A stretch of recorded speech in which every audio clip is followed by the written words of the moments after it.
গ্রামের মেঠো পথ, তারপর পাশে পুকুর, গাছগাছালি, পাখির ডাক, বড় বড় দিঘি, এগুলো তো আমার কাছে অনেক ভালো লাগে। তো এই তো মেঠো পথ দিয়ে হেঁটে যাচ্ছিলাম, আজকে সবাই মিলে একটু বেড়াতে বের হয়েছি।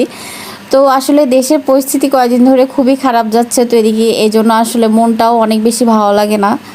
এরকম পরিস্থিতি আসলে কারোরই কাম্য নয়। আমরা একটা নিরাপদ পরিবেশ চাই, যেখানে আমাদের বাচ্চারা অনেক সুস্থ সুন্দরভাবে বেড়ে উঠতে পারবে, রাস্তায় যেতে পারবে।